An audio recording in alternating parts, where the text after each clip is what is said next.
Hi, welcome to yoyo TV. అధికార పార్టీ కాంగ్రెస్ మళ్ళీ ఆపరేషన్ ఆకర్షకు తెరలేపిందా అంటే అవుననే సమాధానం వినిపిస్తుంది.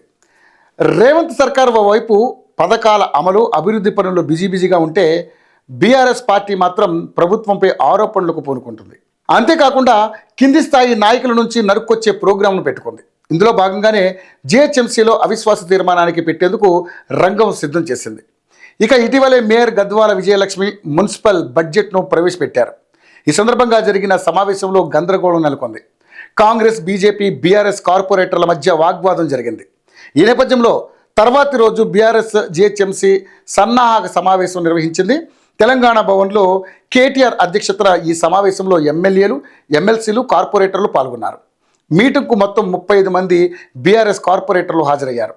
మేయర్, డిప్యూటీ మేయర్లపై అవిశ్వాసం పెట్టేందుకు సిద్ధమైంది బీఆర్ఎస్ పార్టీ.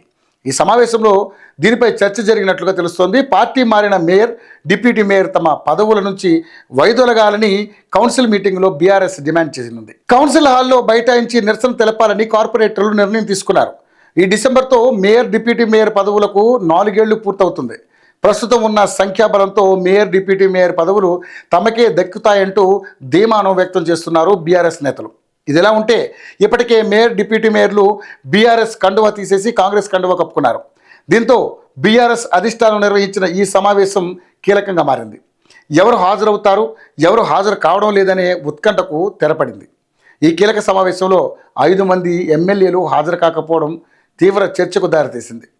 లోకల్ ఎమ్మెల్యేలు అయి ఉండి కూడా హాజరు కాలేదు. మిగిలిన 2 ఎమ్మెల్యేలు సమావేశానికి రాలేమని ముందస్తుగా సమాచారం ఇచ్చినట్లుగా తెలుస్తోంది. దీంతో కేటీఆర్ మాట సొంత పార్టీ నాయకులే పెడచెవులు పెడుతున్నారనే విమర్శలు వినిపిస్తున్నాయి.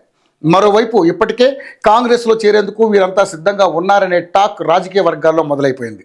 గతంలో పీసీసీ చీఫ్ మహేష్ కుమార్ గౌడ్ కూడా కాంగ్రెస్లో చేరేందుకు 10 మంది ఎమ్మెల్యేలు సిద్ధంగా ఉన్నారని, సమయం చూసి చేరుతారని చెప్పారు. ఎమ్మెల్యేలు సమావేశానికి డుమ్మా కొట్టడం చూస్తుంటే ఆయన చెప్పింది నిజమయ్యే అవకాశాలు ఎక్కువగా కనిపిస్తున్నాయి. తానొకటి తలిస్తే దైవం మరొకటి తలిచినట్టుగా మేయర్పై అవిశ్వాసం పెట్టాలనుకుంటే ఏకంగా ఎమ్మెల్యేలకే కాంగ్రెస్ గాలం వేసింది.